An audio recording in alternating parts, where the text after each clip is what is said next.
Buenas noches. Bien, Buenas gracias. noches. Buenas noches. Buenas noches, profesor, ¿cómo anda? ¿Qué tal, Bien, profesor? ustedes. Buenas noches.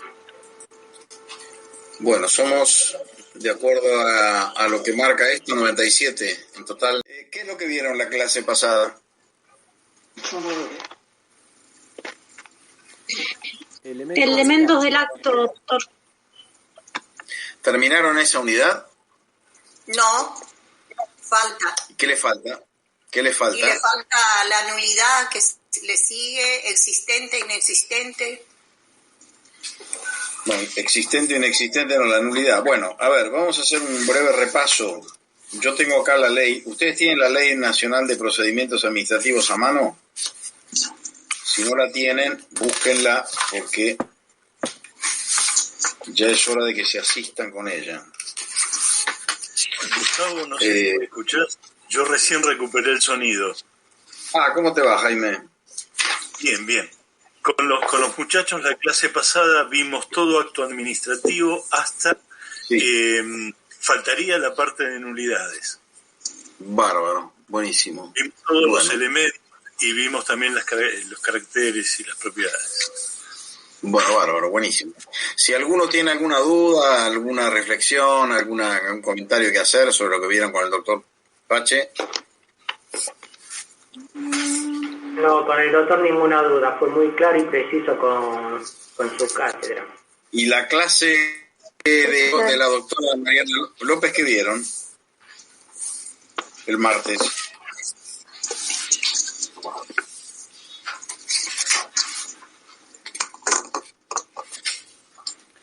Vimos elementos. Bueno, nadie me sabe.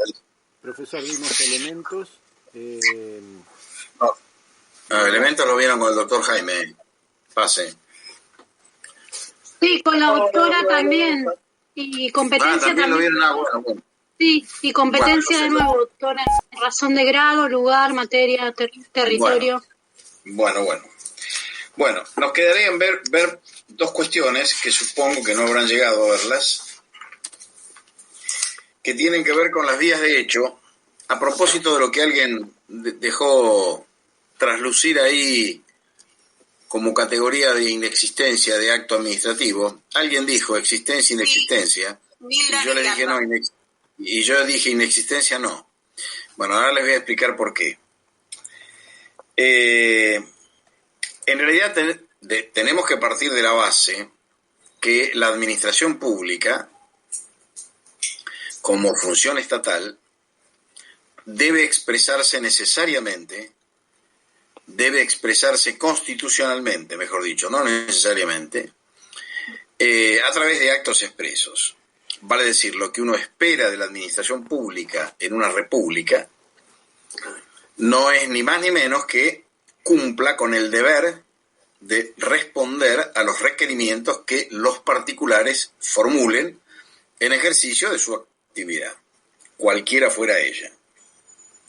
De manera tal que ese es un principio general inherente al Estado de Derecho y a la República, como concepto, en el sentido de que la actividad administrativa, como es una actividad constante, continua y permanente, y está, digamos, reconocida con tributo excluyente a la satisfacción del interés público, naturalmente que cada vez que se expresa conforme a ese tributo, y por lo tanto tiene un deber continuo de expresarse. El resultado de esto que hemos visto en términos de indelegabilidad, insustituibilidad de la competencia y su fundamento en la prerrogativa, en el poder, en el interés público, todo esto que hemos visto a lo largo de estas clases tiene su correlato en el deber de la administración pública de expedirse en forma expresa. Con lo cual, lo que es esperable de la administración pública es que se exprese formalmente y a través de actos por escrito. Pero bueno, más allá de que ese deber está reconocido absolutamente y resulta de la Constitución y del principio de división de poderes, lo cierto es que a veces eso no ocurre. Luego, cuando sucede esa irregularidad o esa anomalía, en realidad es una irregularidad porque es un incumplimiento liso y llano de los deberes de la función pública. Pero bueno, llámeselo anomalía o irregularidad, lo cierto es que cuando se presenta una plataforma de silencio de la administración pública frente a un requerimiento que le haga un particular respecto de sus intereses, de sus derechos o de lo que fuere, el conjunto normativo, las disposiciones y los principios generales del derecho connotan una respuesta frente a esa eventualidad que no es deseable, que no es esperable, que no es debida, porque eso significa partir de la base que el órgano institución y el órgano persona no cumplen en debida forma con los deberes del cargo. Sin embargo, como es una situación posible, el orden jurídico establece una respuesta. La respuesta se construye bajo el concepto del silencio negativo. La Ley Nacional de Procedimientos Administrativos establece ese principio general. Digo principio general porque si hubiera una norma expresa en sentido contrario, vale decir, una norma expresa que atribuyera al silencio un sentido positivo, es decir, en dirección a lo que se pide y no en rechazo de lo que se pide, privaría esa disposición de carácter general, esa disposición especial. Pero la regla general es que el silencio de la administración tiene efectos negativos, vale decir, tiene efectos de denegatoria tácita.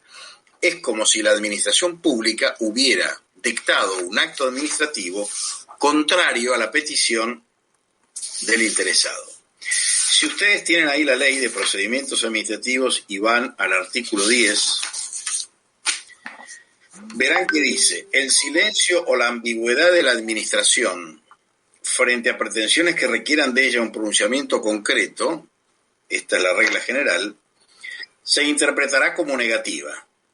Vale decir, la regla general es, frente al silencio de la administración, o ese silencio de la administración anómalo, irregular, se interpreta por regla general como una negativa, como una denegatoria tácita, como un comportamiento implícito, pero de rechazo. Y el renglón a renglón seguido, el párrafo siguiente dice: solo mediando disposición expresa podrá acordarse al silencio sentido positivo. Es lo que le acabo de decir. Si las normas especiales, dice el artículo 10, no previenen un plazo determinado para el pronunciamiento, este no podrá exceder de 60 días. Si ustedes, a propósito de esto, recurren al decreto 1752, que es reglamentario de la ley, que establece todo el procedimiento recursivo ante la Administración Pública Nacional, con modificaciones, tiene bastantes modificaciones actuales eso. Pero lo cierto es que allí están los plazos que la Administración Pública tiene para resolver. Los plazos son relativamente breves. Depende de qué trámite, si se trata de un pronunciamiento final, si se trata de una cuestión de mero trámite, si se trata de un dictamen, etcétera, etcétera. Con lo cual hay que acudir a cada legislación en particular para ver si la Administración Pública cumple o no cumple con los plazos establecidos. Lo que la ley establece es un plazo máximo. El plazo máximo de 60 días frente al silencio normativo, si lo hubiere. Vencido el plazo que corresponde, es decir, estos 60 días o uno menor, si fuera el caso, el interesado, dice la ley, requerirá pronto despacho. Cuidado, porque esto es esencial para configurar la hipótesis de la denegatoria tácita. Para que el silencio de la administración habilite la instancia de control judicial, es necesario un pronto despacho, que debe urgir, debe activar el propio interesado. Entonces, repito, vencido el plazo que corresponda, el interesado requerirá pronto despacho, y si transcurrieran otros 30 días, o sea, por sobre los 60, mediando pronto despacho 30 días más, sin producirse dicha resolución, se considerará que hay silencio de la administración. Vale decir, hay una denegatoria tácita. O una denegatoria positiva, si fuera el caso, frente a una norma expresa que así lo estableciera. Pero lo cierto es que el silencio como plataforma de habilitación de la instancia judicial solo se constituye si promedia un pronto despacho, es decir, una actividad de impulso del propio interesado que a través del pronto despacho le reclame a la administración pública la pronta resolución del trámite del procedimiento, de la resolución o de lo que fuere que estuviera pendiente. Esta es la manera que la legislación, que el orden jurídico, o con la que el orden jurídico resuelve una hipótesis no deseable, como les decía hace un rato, pero posible y lamentablemente frecuente. Quiero decirles que cuando se configura la denegatoria tácita, la trascendencia que tiene esta institución es que así como la resolución expresa, cuando es denegatoria de los derechos del interesado, habilita la instancia de revisión judicial de legalidad de ese acto expreso, frente a esta conformación implícita de la voluntad administrativa, sucede exactamente lo mismo. Vale decir, el silencio administrativo es una garantía para que el administrado, si lo desea, considere constituida la plataforma implícita de decisión negativa para reclamar por su derecho ante la administración pública. Sobre este tema yo debería también decirles que, en términos generales, y más allá de una disposición de la ley que fue incorporada de rondón, como se dice, o subrepticiamente, en una ley de presupuesto que modificó uno de los artículos de la ley 19.549.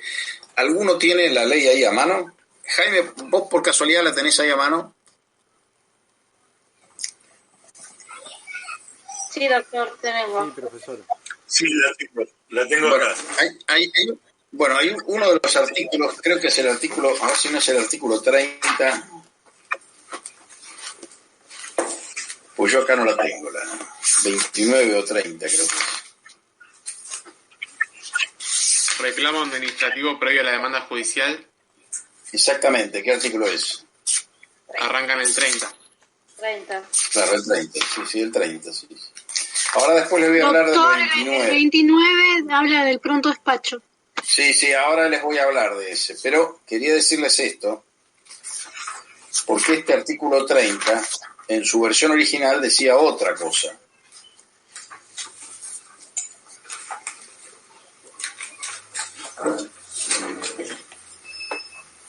¿Alguien tiene la versión actual de la ley 19.549? Que me pueda leer el artículo 30, por favor.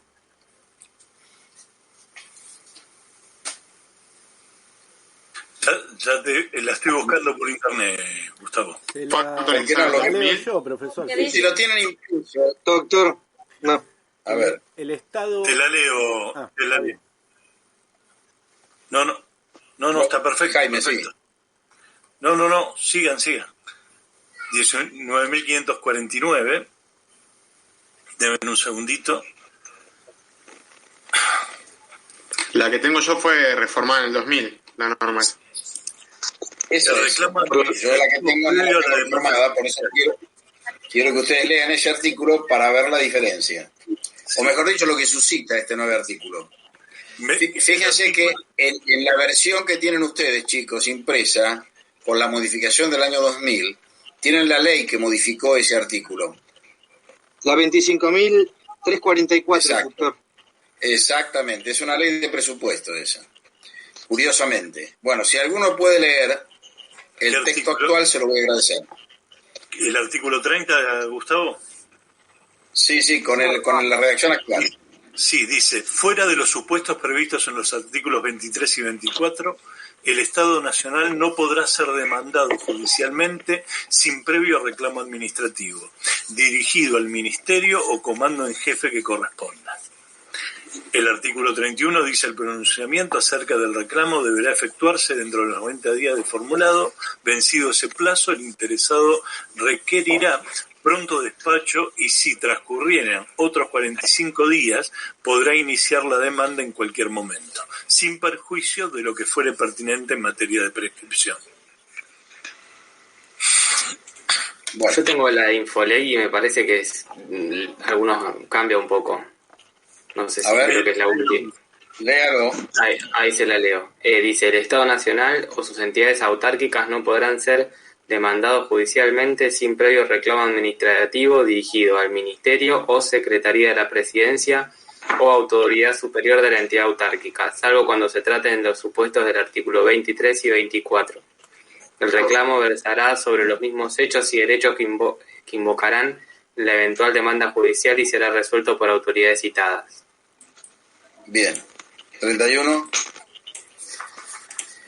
31 dice, el pronunciamiento acerca del reclamo deberá efectuarse dentro de los 90 días de formulado. Vencido ese plazo, el interesado requerirá pronto despacho y si transcurrieran otros 45 días podrá aquel iniciar la demanda, la que deberá ser interpuesta en el plazo perentorio y bajo los efectos previstos del artículo 25, sin perjuicio de lo que fueran pertinentes en materia de prescripción. El Poder Ejecutivo... Bueno.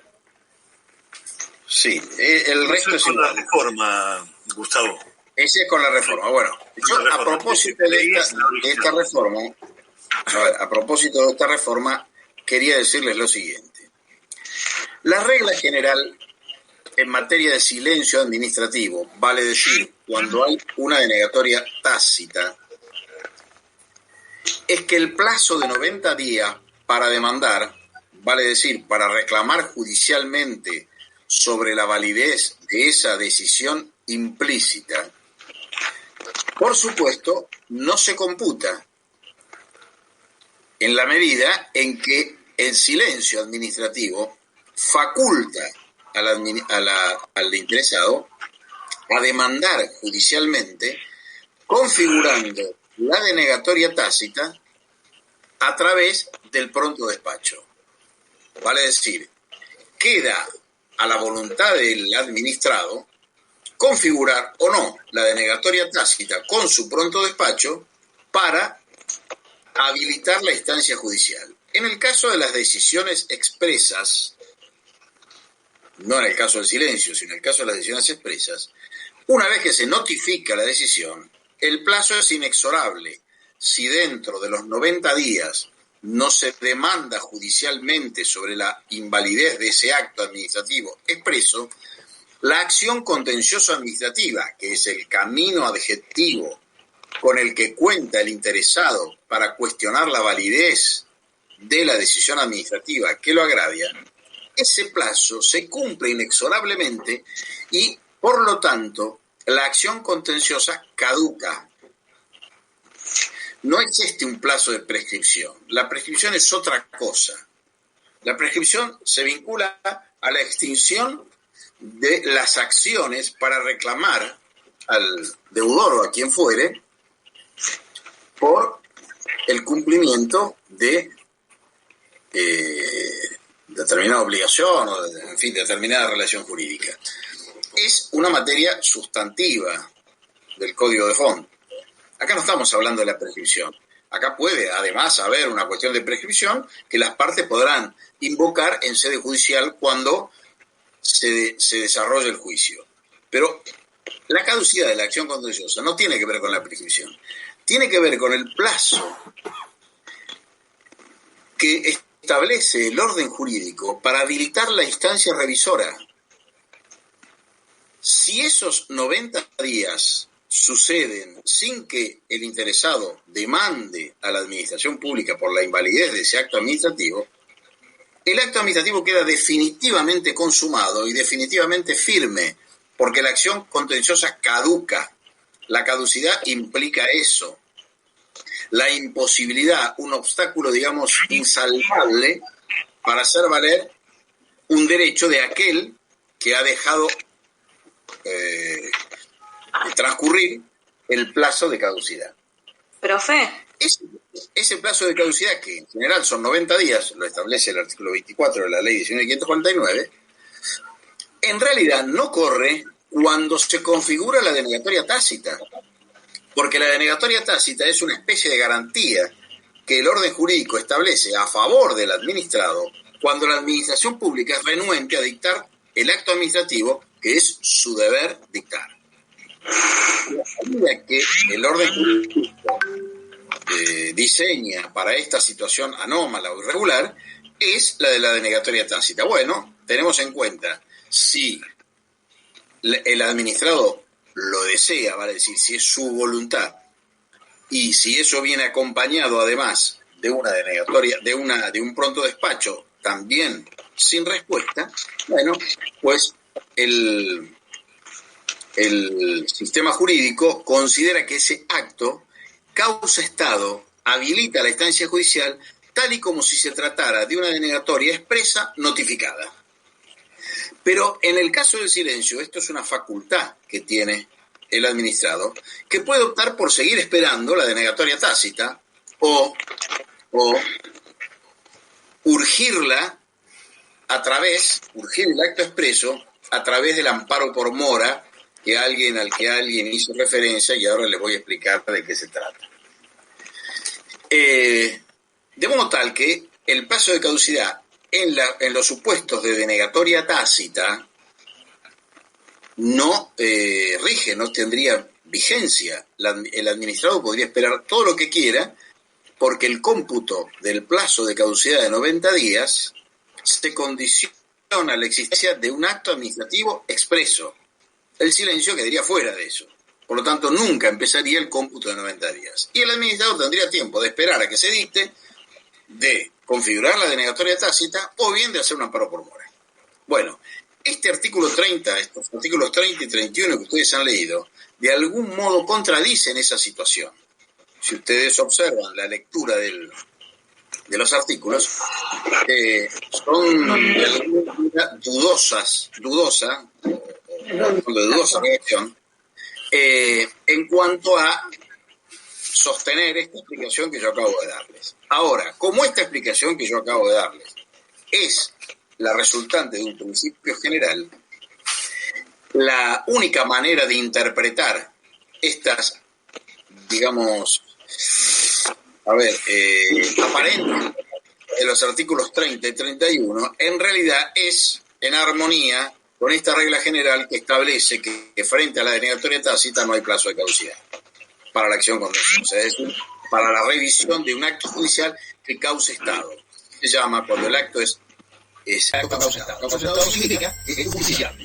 Está en ese supuesto de derecho que hace justicia, que lo convierte en justicia. De manera que esto que además en numerosos casos los tribunales de justicia han declarado con esa extensión con la que acabo de decirles los artículos de la interpretación de los artículos 30 y 31, en realidad lo que viene a ratificar es que en rigor de verdad el único modo de compatibilizar esa exigencia del reclamo previo y esa necesidad de que aunque medie una denegatoria o un silencio de la administración, los 90 días de todos modos corren como cómputo de caducidad, quedaría, digamos, neutralizada por esta interpretación derivada de un principio general que tiene que ver con la defensa en juicio y con la necesidad de que la administración pública se expida de una o de otra manera, y con la garantía de los administrados de poder constituir una denegatoria tácita para que su situación pueda resolverse o pueda considerarse resuelta en sede administrativa y pasar a la instancia judicial. Siempre he visto esto como una facultad, porque eso, digamos, no neutraliza ni hace perder el deber de la administración pública de expedirse. El modo de resolver esta anomalía es este. ¿No caduca entonces, profe? No. Cuando hay una denegatoria tácita no hay plazo de caducidad. Profesor.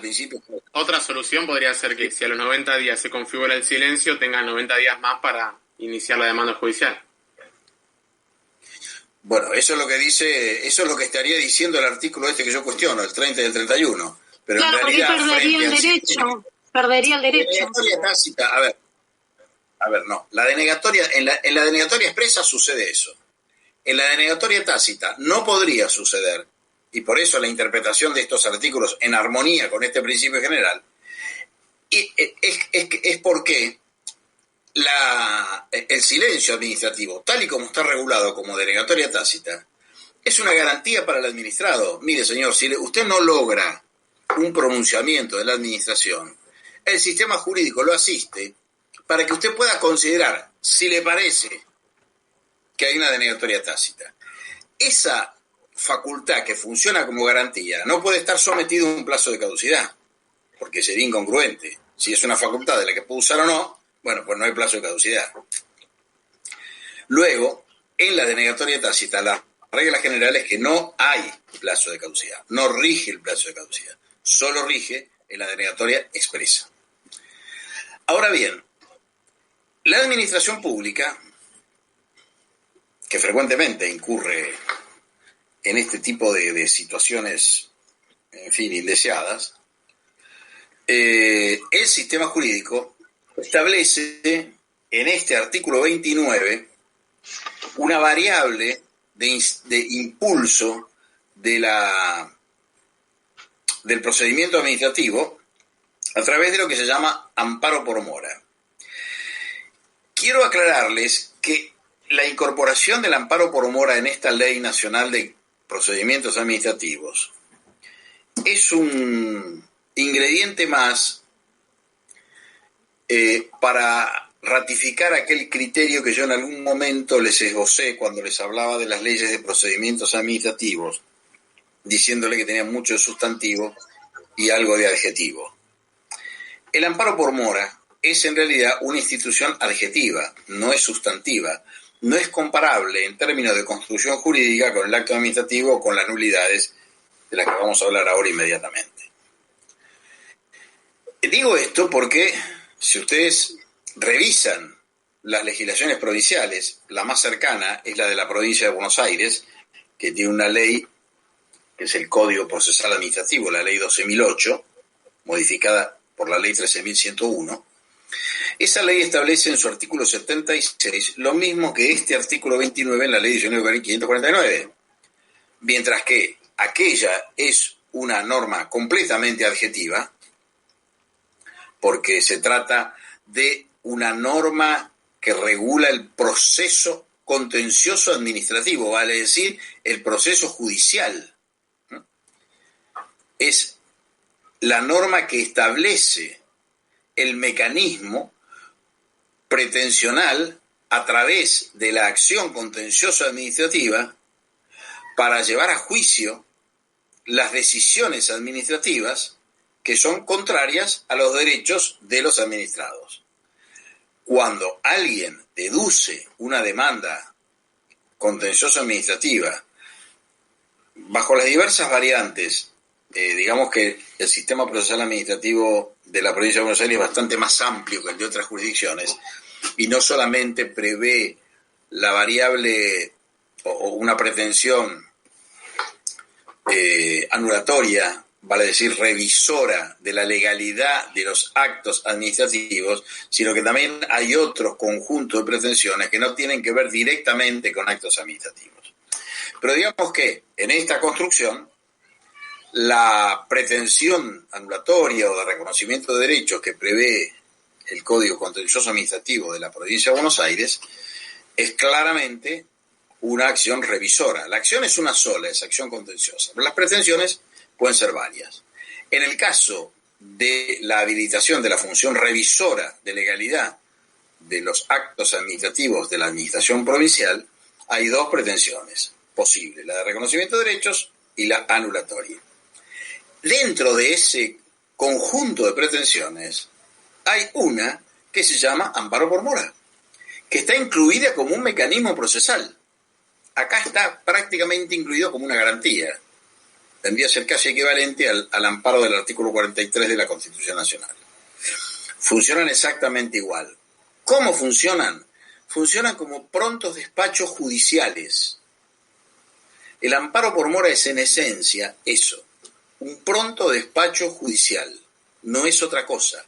El amparo por mora solamente tiene por finalidad urgir el procedimiento para obligar a la administración pública con una sentencia de condena que resuelva la petición pendiente del administrado con arreglo a derecho, que lo resuelva como lo tenga que resolver. No hay digamos que el amparo por mora no connota un pronunciamiento de contenido, sino un pronunciamiento de impulso, adjetivo, de impulso de trámite.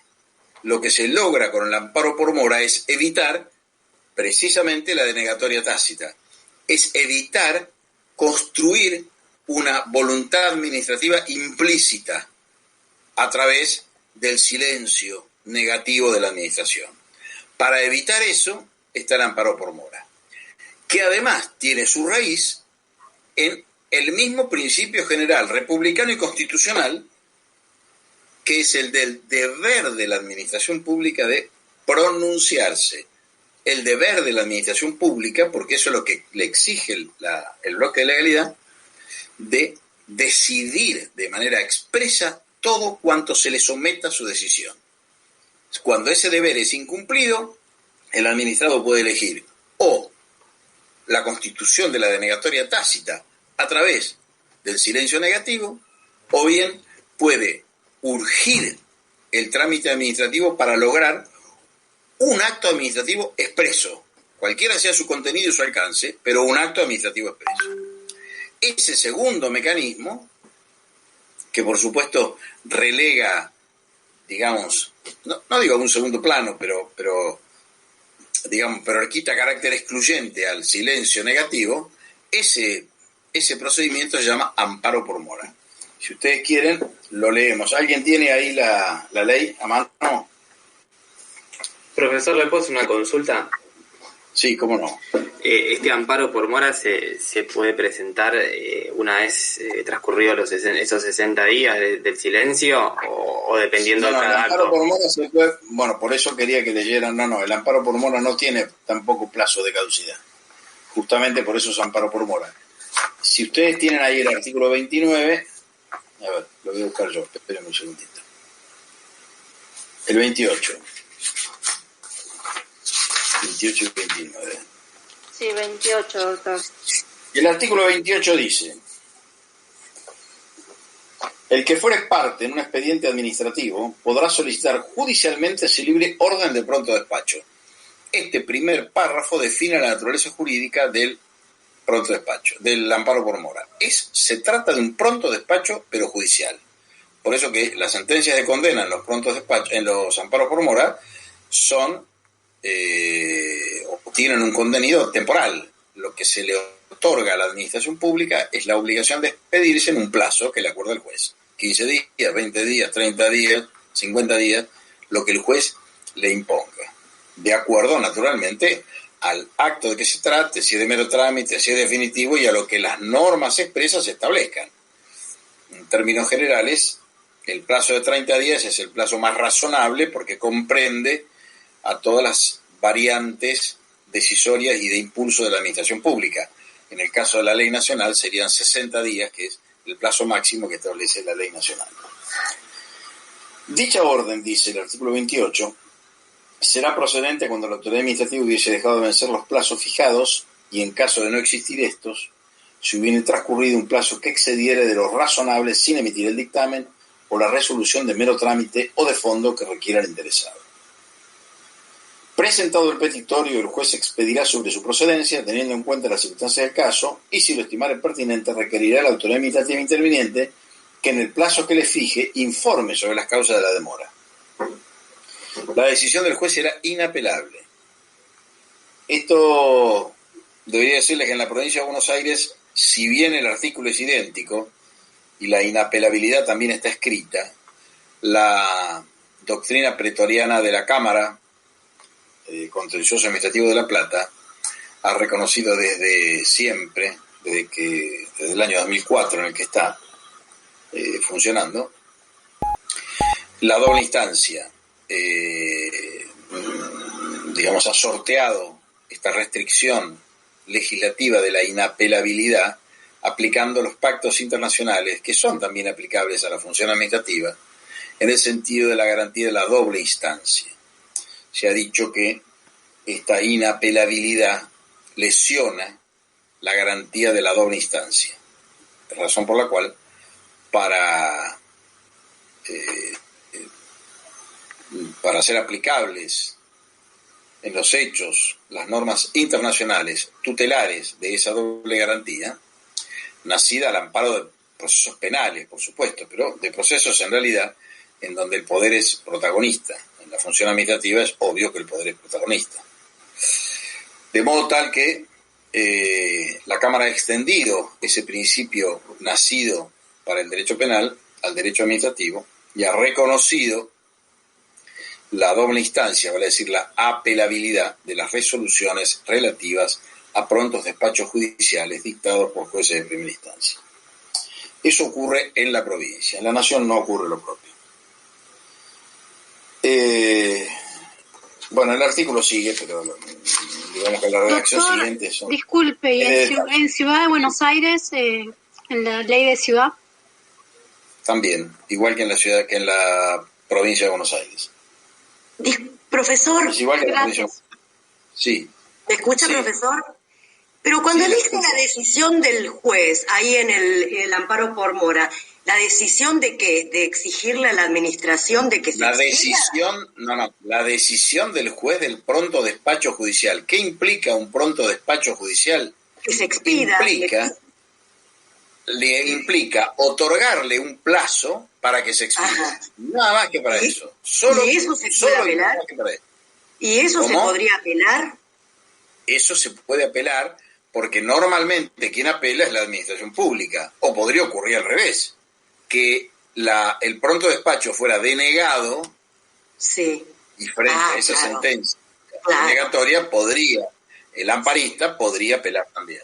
Claro, porque profesor, la administración se tiene que expedir, sí o sí, tiene que dar una respuesta. A ver, bueno, por eso es lo que venimos diciendo luego, pero a veces la administración pública, cuando produce su informe, justifica la presencia de cortapisas de trámite, que a veces dependen de la propia actividad del interesado, que a veces dependen de circunstancias fortuitas, que configuran una situación en donde no hay retardo, digamos, no hay un incumplimiento doloso, culposo, como ustedes quieran llamar, ni doloso ni culposo, porque en la administración pública no hay ni dolo ni culpa, pero no hay un retardo irregular derivado de una falta de servicio que sea imputable a la administración y por lo tanto, en ese supuesto no habría lugar al pronto despacho. Si la administración pública, cuando se defiende, logra convencer al juez y el juez rechaza el amparo, bueno, la sentencia de pronto despacho que rechaza el pronto despacho es apelable. Del mismo modo, la sentencia que hace lugar al pronto despacho también es apelable por la administración pública. Está bien, gracias.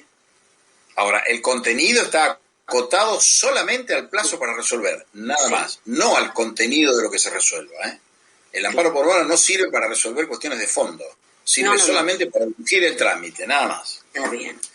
Gracias. Bueno, ahora, al lado de esto, yo quiero decirles, a propósito de lo que alguien dijo al principio de la clase respecto de la existencia o inexistencia de los actos administrativos, que en nuestro sistema jurídico nacional y en la mayoría de los provinciales, la categoría del acto inexistente no está legislada y yo me atrevería a decir que no existe. Precisamente por esto que acabamos de decir.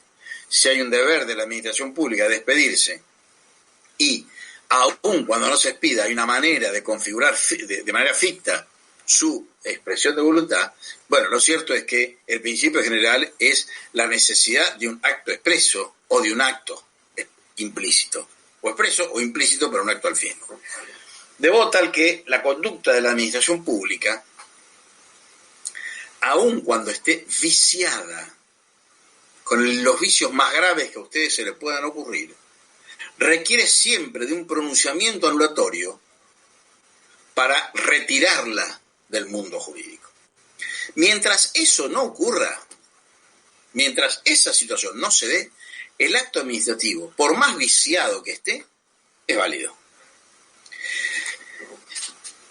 Con esto, mire, vale un ejemplo para diferenciar lo que es el vicio del acto administrativo de lo que es la nulidad del acto administrativo. Que ocurre lo propio en el mundo del derecho privado, por supuesto, donde también las nulidades hay que invocarlas y no se resuelven ni siquiera de oficio. Aquí en la administración pública menos todavía. Lo cierto es que cuando estamos frente a un acto administrativo viciado, tenemos la posibilidad de demandar por su nulidad o no. Yo muchas veces suelo poner en la cátedra el ejemplo de una infracción de tránsito labrada en el camino lindante a la Universidad de Lomas por un inspector de tránsito que presta servicios en la ciudad de Buenos Aires o en la provincia de Catamarca, donde ustedes quisieran. Esa infracción de tránsito tiene un vicio que ustedes, con la sola presentación del ejemplo, ya advertirán. ¿Dónde estaría el vicio de una infracción de tránsito, de un acta de constatación labrada en la ciudad de Zamora? Claro, un señor de Catamarca, mire, usted que es inspector de tránsito en Catamarca, ¿y qué hace acá? No importa, soy inspector de tránsito, el acta lo hago igual. O un inspector de tránsito en la ciudad de Buenos Aires. Obviamente que si esto fuera tan burdo, el ejemplo es burdo para que se vea con claridad, para que sea gráfico, pero si esto es burdo, probablemente no prosperara ante ningún juez de faltas ese acta. Pero podría ocurrir en situaciones más viriosas, no tan claras, que sucediera un vicio de competencia, se le atribuyera la infracción al administrado y el administrado se enfrentaría en ese caso a dos posibilidades. Una es la de impugnar la validez del acta. ¿Por qué? Por vicio de competencia. Clarísimo. Va al abogado y le dice, mire, me pasó esto y esto y esto, el abogado que le dice, mire, este juicio lo tiene ganado antes de empezarlo. Cosa que nunca hay que hacer como abogado. Siempre hay que decirle a los clientes, no hay que decirle nunca eso, porque siempre el juicio es un riesgo, aunque parezca seguro. Pero bueno, en este caso sería tan evidente que el abogado le dice, mire, lo gana seguro. Muy bien, ¿cuánto es la multa? Y la multa son 2.000 pesos. Bueno, muy bien, mis honorarios para la nulidad son 30.000 pesos. Ah, caramba, me conviene pagar la multa. Bueno, usted elige. ¿Ustedes qué harían? ¿Pagan la multa de 2.000 pesos o le pagan al abogado 30.000? ¿Ese acto es nulo o es válido? Y válido.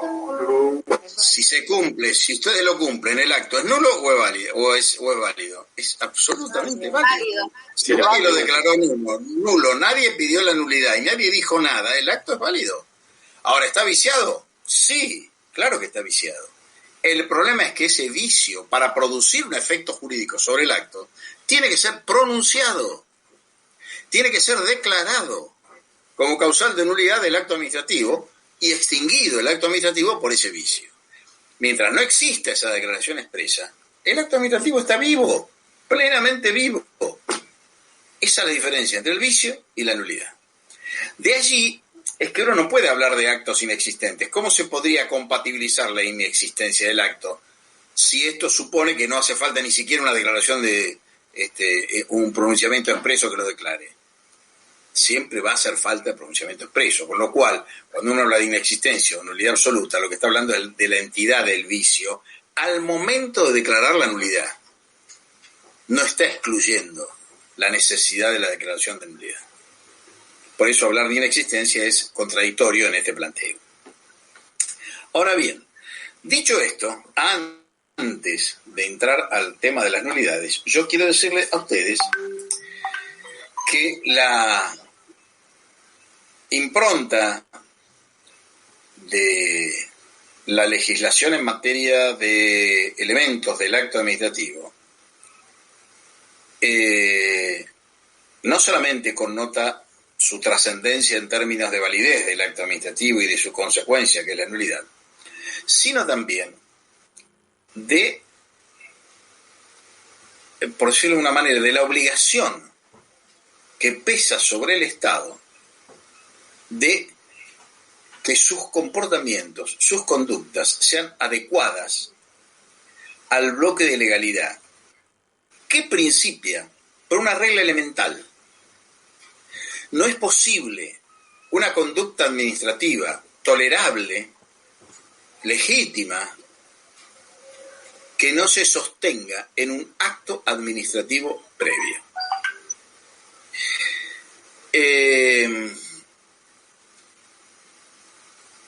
Cuando yo a ustedes les traje a colación, seguramente de manera incidental, pero estoy seguro que se lo dije, que en la administración pública o en los actos administrativos, en la construcción del acto administrativo, la voluntad del órgano no tiene ninguna importancia, sino que lo que importa y lo que tiene relevancia en términos jurídicos son los deberes del cargo y por lo tanto el cumplimiento que de ellos se haga, porque en la administración pública no se puede hablar ni de discernimiento, ni de intención, ni de voluntad, y a nadie le interesa finalmente lo que el órgano o persona quiera, desee o le importe, sino que lo que interesa es que su decisión sea adecuada a las reglas relativas a la competencia del cargo y a sus deberes derivados en términos de sufragio del interés público.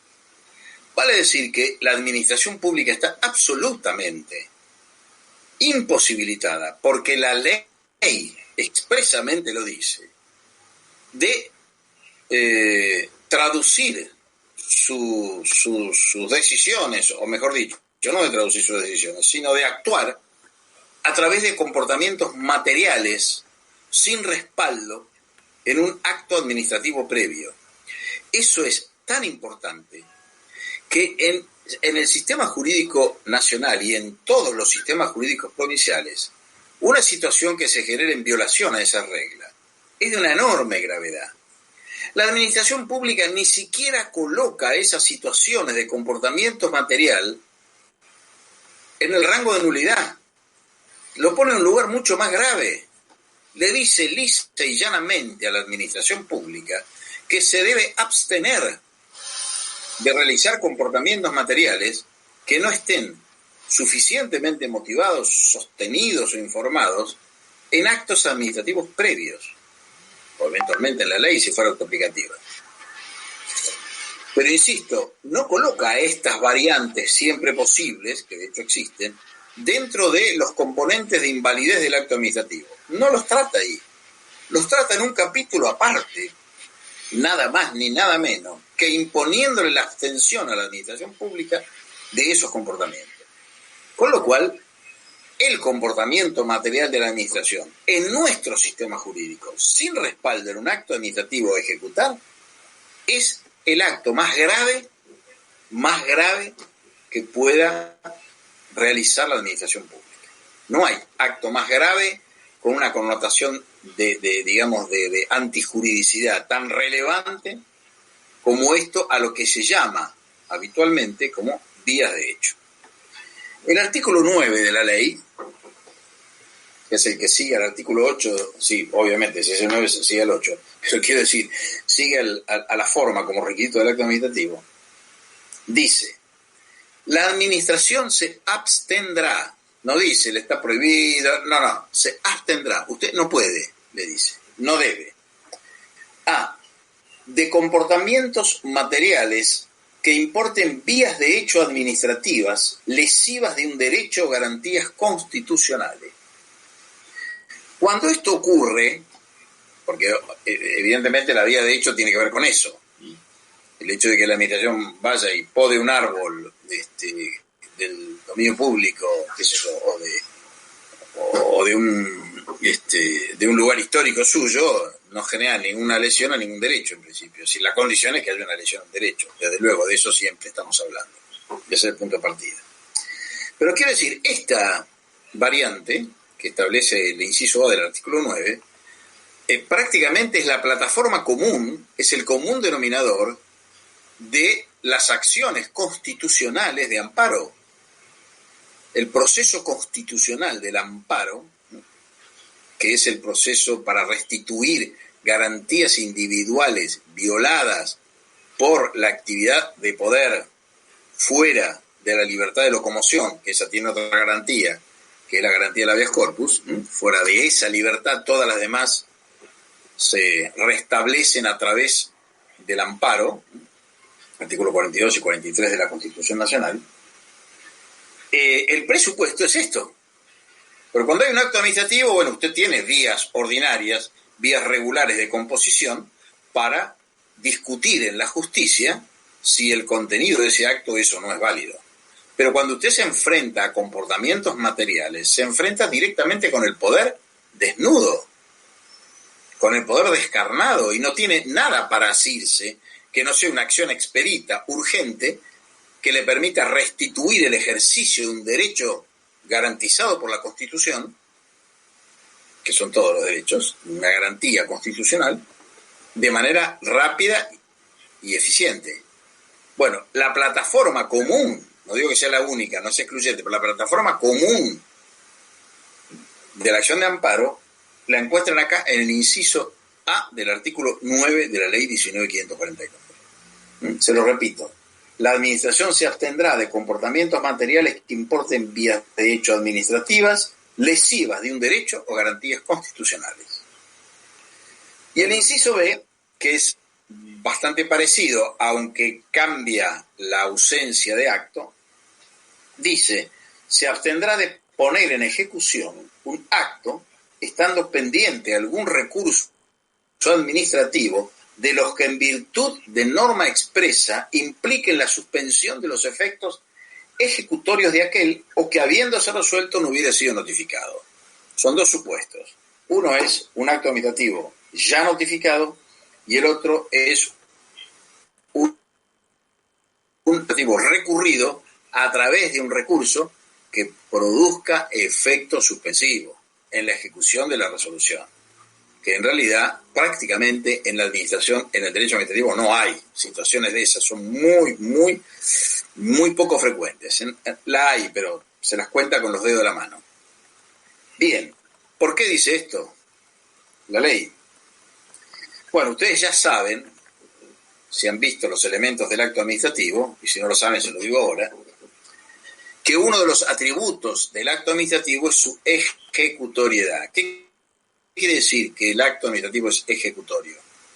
A ver si alguno me lo puede decir. Artículo 12 de la ley. Que se puede mantener el acto administrativo.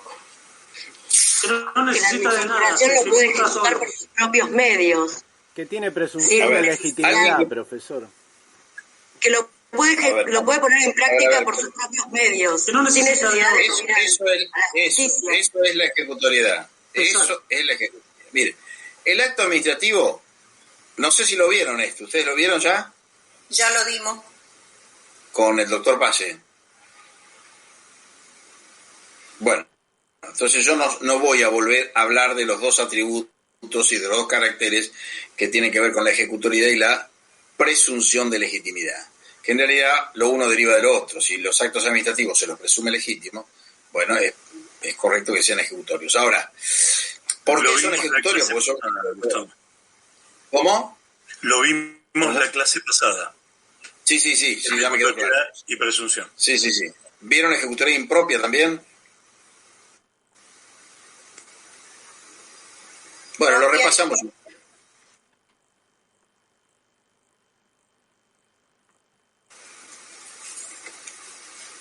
Y si lo vieron, no lo vuelvo a dar, pero sí, es un tema importante este. Sí, amplíalo porque lo vimos al final de la clase, ya casi Bueno, entonces, a ver, veamos esto entonces. Ustedes ya saben qué es la presunción de legitimidad y qué es la ejecutoriedad.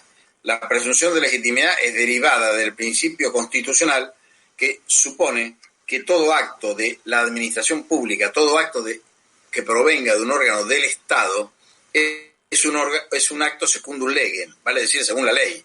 Eso es lo que se espera de los órganos estatales en sus conductas públicas. Luego, siempre es esperable que la administración pública dicte sus actos administrativos de acuerdo a la ley. No quiere decir que eso ocurra siempre, pero sí que se puede presumir que eso ocurre. Cuando eso no ocurre, lo deben decidir los jueces. Por eso que se trata de este carácter, un carácter de presunto. Hay una presunción de legitimidad que cae frente a prueba en contrario, porque es una presunción juris tantum. La prueba en contrario la habilita el proceso judicial revisor, ese que enuncia el artículo 24, 23 y 24 de la ley 549. Bueno, pero lo cierto es que en función de esas reglas y de ese principio, los actos administrativos se presumen legítimos. Consecuencia de eso es que se pueden ejecutar, pero además se pueden ejecutar porque el órgano administrativo es un órgano de poder. Es inherente a su propia condición el poder. Por lo tanto, si tiene poder, tiene atribuciones suficientes para ejecutar el acto administrativo por sí y ante sí. ¿Por qué? Porque en esa ejecución está en juego el interés público. El acto administrativo no solo se presume legítimo, sino que además, como se lo presume legítimo, se lo considera, se lo valora contributo a una razón de interés público. Si el interés público está en el medio de esa decisión, es obvio que no hay otra forma de hacer cumplir el acto que no sea a través del ejercicio del poder de la propia autoridad que lo dictó. Luego, los actos administrativos son por principio general ejecutorios. Bien.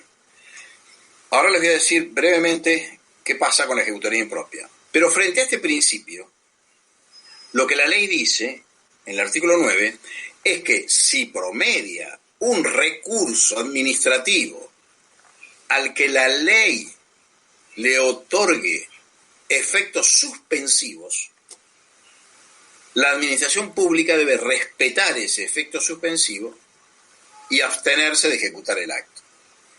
¿Por qué una norma expresa? Porque el principio general que establece el sistema jurídico es que los actos administrativos, como se los presume legítimos, son siempre ejecutorios. Y los recursos, por principio general, los recursos administrativos que se interpongan contra ellos, no suspenden su ejecución. Porque si no sería algo así como subordinar el interés público al resultado de una contingencia en donde hay un interés particular en juego. Luego, el acto administrativo se cumple, porque en eso va la suerte del propio interés público. Esa es la regla general, salvo que existe una norma expresa que al recurso administrativo le atribuya efecto suspensivo. Cuando eso ocurre, si la administración no obstante actúa, incurre en un comportamiento material, en una vía de hecho que está proscrita por el sistema jurídico. ¿Se entiende esto? Ahora bien, hay situaciones en las que la administración pública tiene impedimentos para ejecutar por sí ante sí. En realidad, no es que no pueda ejecutarlo, por eso se llama ejecutoría impropia a esta situación. Cuando hablamos de la ejecutoría de ejecutividad del acto, decimos que la ejecutoría propia es esta de reconocer la atribución de hacer cumplir el acto por sí ante sí. La impropia es, en realidad, o connota, la necesidad de recurrir a la intervención judicial para ejecutar el acto administrativo. Eso no implica que la administración pública tenga que ir a validar su decisión a la administración pública, al Poder Judicial. No se trata de un proceso revisor de control que lo tiene el particular, no la administración.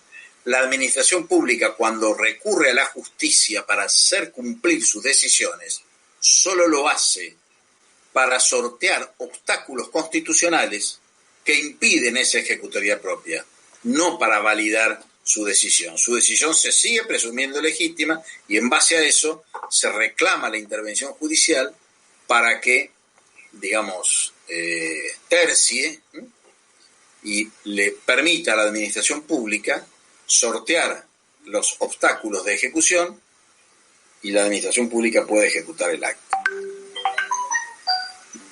La general, ¿me esperan un segundito? Espérenme un segundito porque en cualquier momento me quedo sin corriente. Bueno.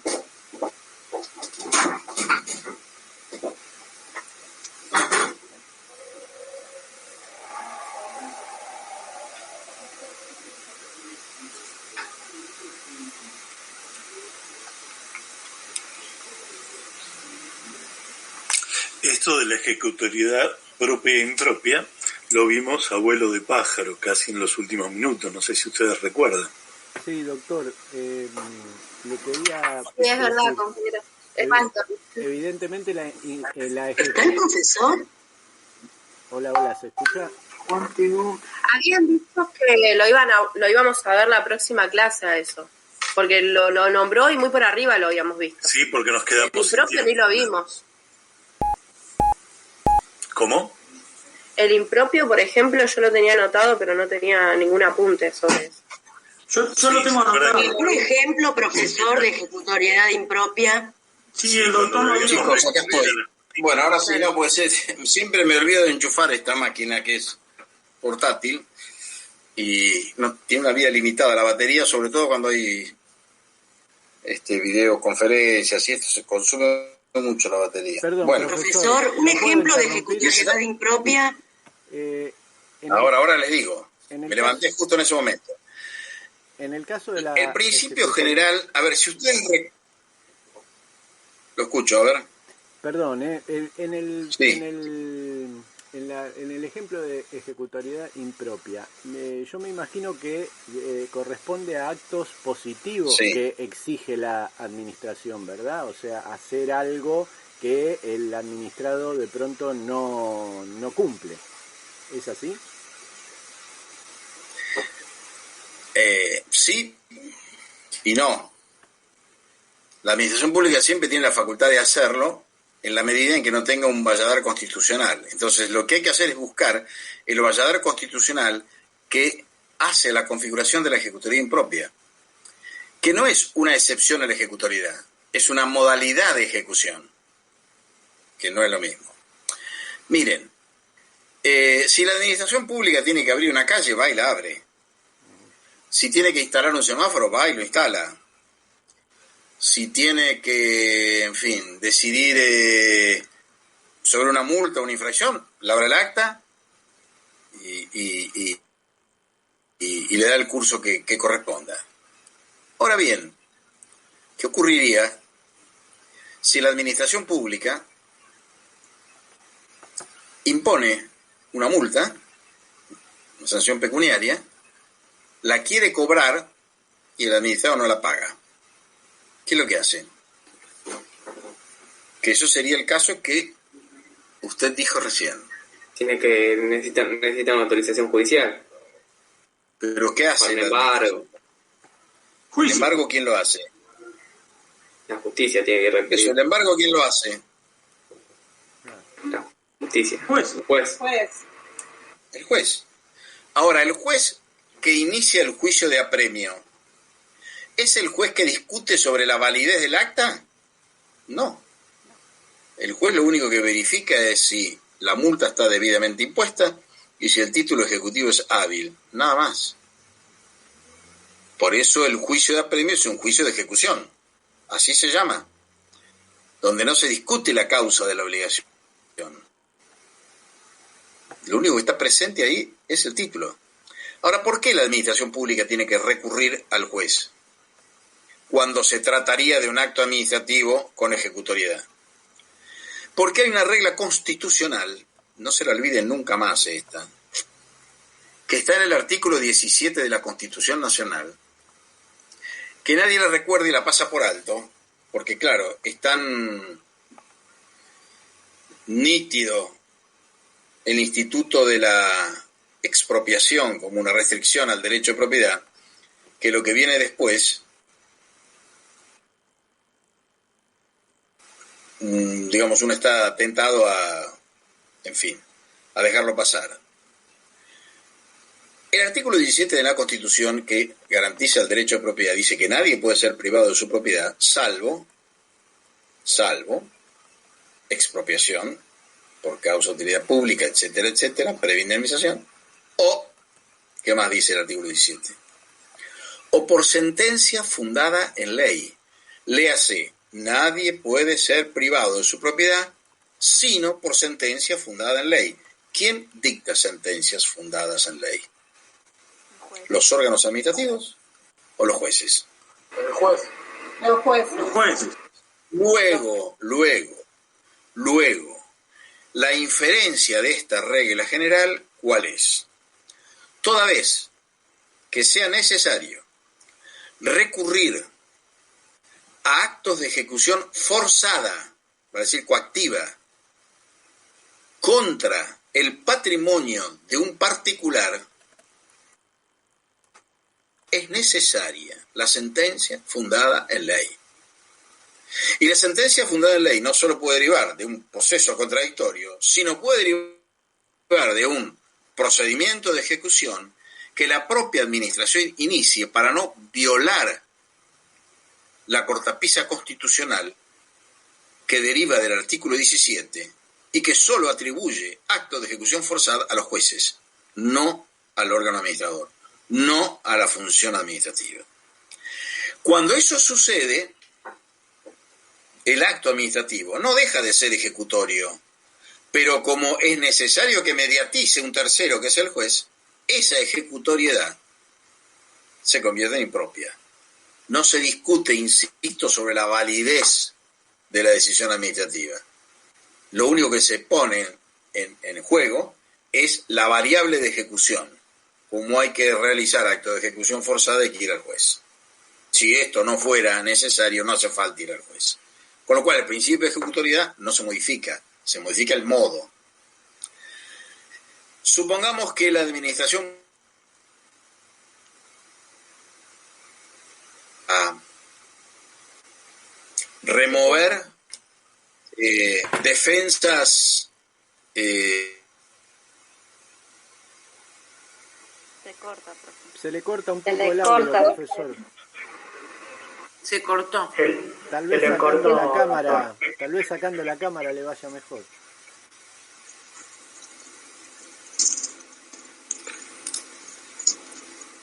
Bueno, lisa y llanamente impropia cuando interviene el Poder Judicial, podemos decir, ¿no?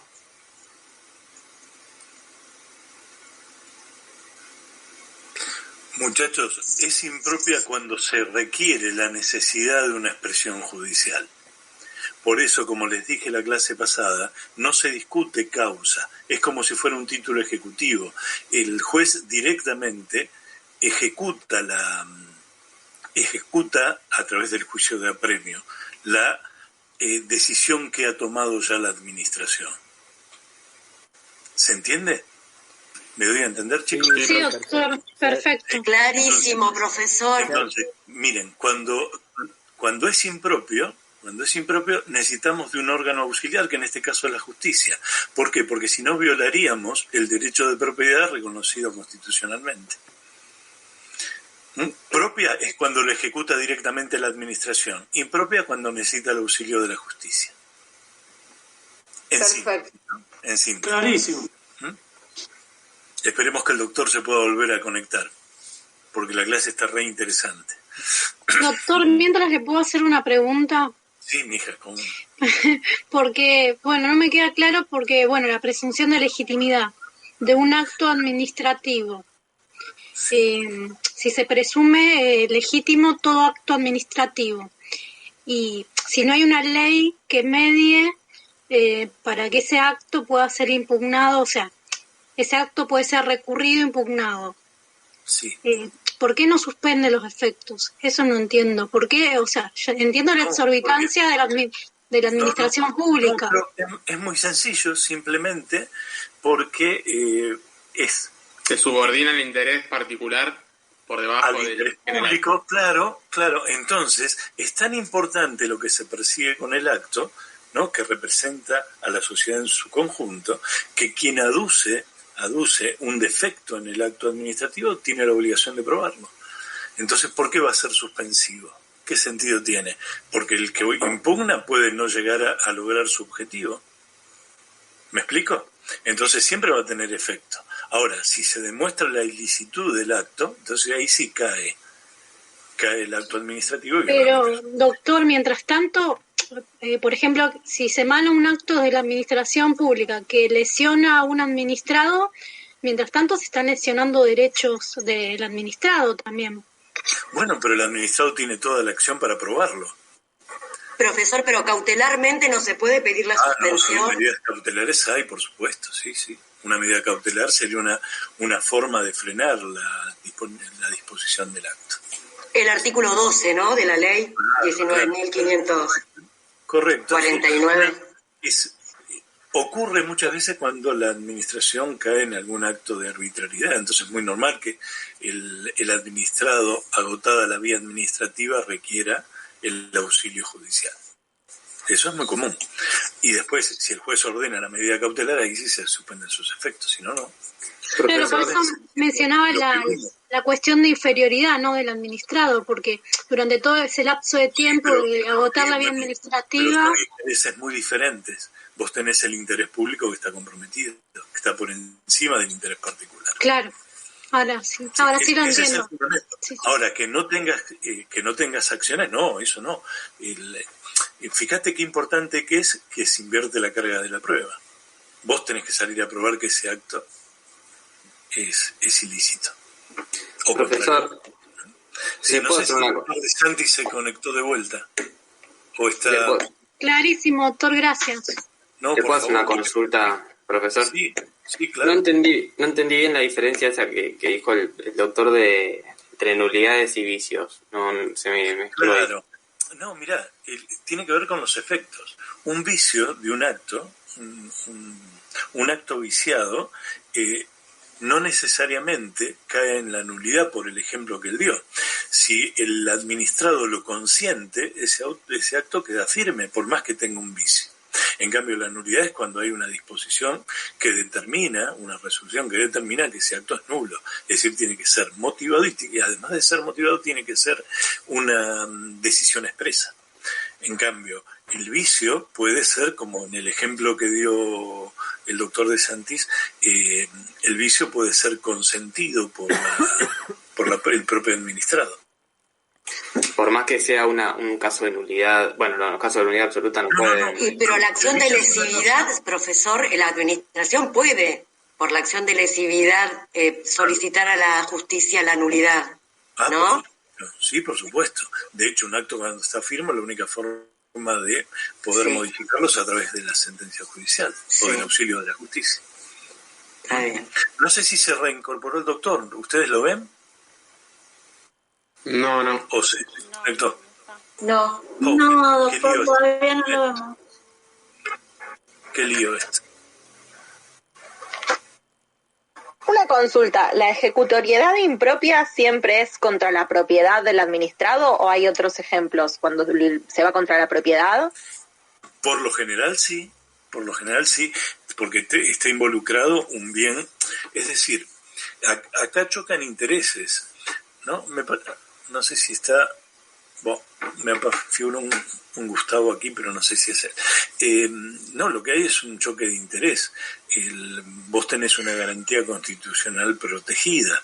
Entonces, la administración no puede ir y sacarte el dinero de la cuenta. ¿Se acuerdan todo el conflicto que hubo con la FIP cuando no solo embargaba, sino que retiraba directamente o hacía los cobros directamente de las cuentas bancarias? Bueno, eso es una grosería. Estaría incurriendo en el supuesto el inciso A del artículo 9. Claro, totalmente lesivo. Entonces siempre es necesario el auxilio del órgano judicial. Generalmente es por una cuestión meramente patrimonial, ¿no? Que era lo que decía recién la compañera que me preguntó. Por eso existen los procedimientos de apremio, que se terminan siendo obviamente juicios de apremio, ¿no? Procesos de apremio, donde para poder acceder al patrimonio se requiere la sentencia judicial.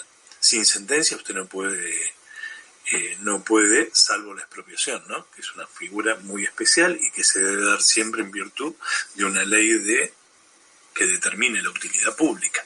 ¿Se acuerdan que les comenté en la clase pasada que cuando hay en realidad no sé si fue a ustedes o a otra comisión, pero cuando hay una expropiación, lo único que puede discutir el expropiado es el monto indemnizatorio. El resto, la utilidad pública, no se discute. Porque se entiende que hay una norma expresa que lo determina, es decir, que hay una ley. Ustedes saben muy bien que las leyes son de cumplimiento obligatorio. Entonces, en el caso del apremio, impropia generalmente es patrimonial. 99% de los casos. No me viene a la memoria alguno que no sea de carácter patrimonial, porque afecta el derecho de propiedad. Que el derecho de propiedad no estamos hablando de un inmueble o de un auto, estamos hablando de dinero, todo, un saco, una camisa, todo es propiedad de la persona. Sí, clarísimo, gracias. Obviamente que no un saco, ¿no? Vamos a tratar de ir sobre un bien registrable o sobre sobre una inhibición de bienes, pero lo cierto es que cuando hablamos de propiedad nos estamos hablando de todos los bienes que una persona posee, sean bienes muebles, rodados, etcétera, o de uso común. No sé si he sido claro, chicos, ¿eh? Sí, muy claro. Claro, perfecto. Doctor, yo le hago una consulta, ¿puede ser? Cuando acá habla de el inspector que tiene, cuando hizo el laburo de latas, hay un vicio, ¿no? Y ahí el doctor De Santi dijo que, bueno, que tendríamos que contratar a un letrado que nos saldría 30.000 pesos, ¿no? Sí, claro. Pero acá, nosotros como ciudadanos, ¿no podemos hacerlo o necesitamos que nos represente un letrado? No, el acceso a la justicia siempre es a través de un letrado.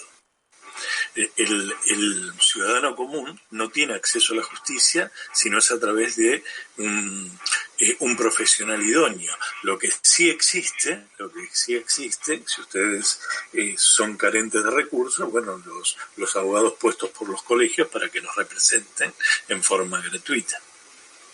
Pero para tener acceso a eso ustedes tienen que demostrar su insolvencia económica.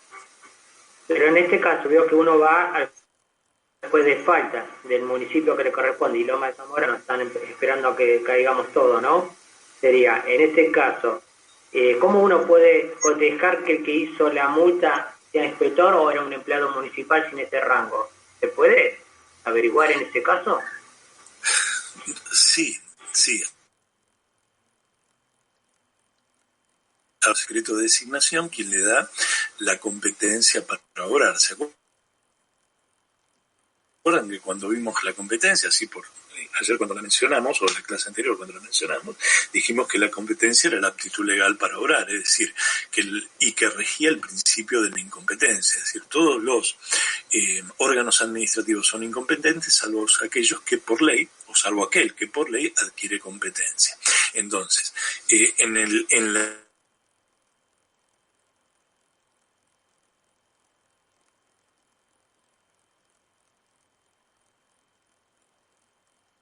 de tránsito, tiene la gorra de inspector de tránsito, el talonario de inspector de tránsito, uno no duda que es el.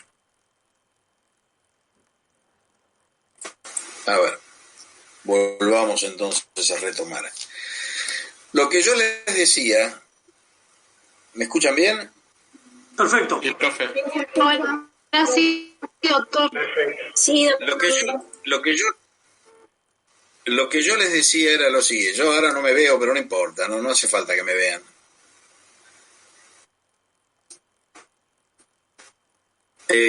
Bueno, ahora sí me ven. Ahora me ven, ¿no? Bueno, sí, se lo ve. Bueno. Lo que yo les decía era lo siguiente. Si bien es cierto que nos nutrimos de los principios del derecho común para explicar el régimen jurídico de las nulidades en derecho administrativo, porque esa es la fuente, el común denominador, sobre todo por aquello de que la separación entre el derecho común y el derecho público es bastante relativa, por aquello que dijimos en su momento. Lo cierto es que las nulidades en derecho administrativo ofrecen singularidades que las separan del derecho común, a pesar de que muchos de sus principios tienen aplicación plena. A propósito de esto, yo les estaba comentando cuando se cortó la comunicación que las categorías de nulidad en el derecho público, en el derecho administrativo, son dos: la nulidad absoluta y la nulidad relativa. Los actos nulos de nulidad absoluta son aquellos afectados en alguno de sus elementos esenciales. Todos los elementos del acto administrativo que enumera el artículo 7 son elementos esenciales. Por lo tanto, la afectación en cualquiera de ellos en cualquiera de ellos provoca la nulidad absoluta del acto administrativo. Esto tiene una trascendencia que se traduce en los alcances de la nulidad que así se declara, en cuanto a que producen sus efectos, como en el mundo del derecho común, hacia atrás, esto es, retroactivamente. El acto administrativo nulo de nulidad absoluta se tiene por no sucedido cuando se declara la nulidad de un acto, a través de un acto válido, porque la regla general es esa, el acto nulo debe ser sustituido, extinguido por un acto válido. Cuando eso sucede, la situación se juzga como si el acto administrativo nulo nunca hubiera existido. Entonces le decía que en el caso, por ejemplo, de una exoneración, una cesantía de un agente público que es revocada por la justicia o por la otra variante que ya veremos de declaración de nulidad, lo que acontece de inmediato es la reincorporación de la gente al mismo cargo que tenía antes de la cesantía, y aunque también el reconocimiento patrimonial de que esa situación le pudo haber generado. Si el acto, en cambio, es anulable, vale decir de nulidad relativa, porque no está afectado en sus elementos esenciales, sino porque tiene otros vicios susceptibles de comprobación, que no son, digamos, visibles, que no están en la superficie, que no son manifiestos, porque no están afectando elementos vitales. Cuando eso sucede, los actos administrativos, la nulidad de los actos administrativos se produce sus efectos ex nunc, esto es, hacia adelante, no tiene efectos retroactivos. En esto, en el mundo del derecho común, pasa algo más o menos parecido, más allá de que en el derecho común puede hablarse con mayor propiedad a la que podría sostenerse en materia de derecho público, de una categoría de actos inexistentes. Pero básicamente, en esencia, los principios son los mismos. La gran diferencia está en el protagonismo que tiene el Estado en las relaciones jurídicas que él mismo ha generado, desde el lugar, desde el vértice, que cabe considerar como un componente sustancial, que es el lugar que tiene en el diseño institucional. El Estado tiene el deber de pronunciarse siempre con arreglo de derecho. Por lo tanto, no es ajeno a sus deberes restituir la juridicidad cuando el mismo Estado la ha violado en un acto administrativo suyo. Ahora, esto no implica que la administración pública, persuadida, convencida de la existencia de una nulidad absoluta, pueda libremente, sin ninguna cortapisa, decidir y resolver y volver todo atrás como si nunca hubiera ocurrido. Esta, que es una posibilidad, que es una variable, no es una variable ni absoluta ni tan libre. Ciertamente, para eso, la doctrina judicial y hoy la ley 19.549 han establecido principios y reglas para diferenciar los actos regulares de los actos irregulares como categorías propias del derecho administrativo, que abrevan, digamos que se nutren, tienen su fuente en la nulidad absoluta y la nulidad relativa, en términos generales, pero no son lo mismo, porque lo que connota un acto irregular es la posibilidad de que la administración pública pueda revocarlo por sí ante sí por razones de legitimidad. Y esto implica ni más ni menos que una excepción a la regla general de que las observaciones de legalidad, las impugnaciones de juridicidad, de legitimidad de los actos administrativos tendientes a hacer caer la presunción de legitimidad de la que gozan, es un atributo exclusivo de los jueces. Cuando uno habla de la revocación de un acto administrativo por razones de legitimidad, se refiere a la nulidad judicial por principio general. Sin embargo, cuando el acto administrativo ofrece una nulidad absoluta, ingresa en la categoría de acto irregular. Y lo irregular connota la posibilidad de su modificación en sede administrativa. Vale decir, cuando uno habla de un acto irregular, está hablando de un acto inestable en sede administrativa. Si ustedes repasan la doctrina construida en torno a la nulidad del acto y a las atribuciones judiciales y administrativas relativas a esto que estamos hablando, se van a remontar seguramente al antecedente, a la jurisprudencia del caso Carman de Cantón, que yo no se los voy a explicar, lo van a ver ustedes en cualquier libro, pero básicamente ese es el punto de partida, es el hito, es el principio de una construcción jurisprudencial que quiso dejar en claro, y de hecho lo hizo, que los actos administrativos que no ingresan en la categoría de un acto irregular, sino en la categoría de un acto anulable, pero regular, es decir, formalmente perfecto, pero con vicios intrínsecos susceptibles de ser demostrados, cuando esos actos enfrentan a la administración pública, a esos actos no se los puede modificar en sede administrativa. El caso Carman de Cantón en realidad lo que tiene es la virtud de haberse convertido en un valladar a la revocación sin límites que hasta entonces la administración pública hacía de sus actos, confundiendo la legitimidad con la oportunidad. Sobre la revocación por razones de oportunidad, nada cabe agregar, eso sigue igual.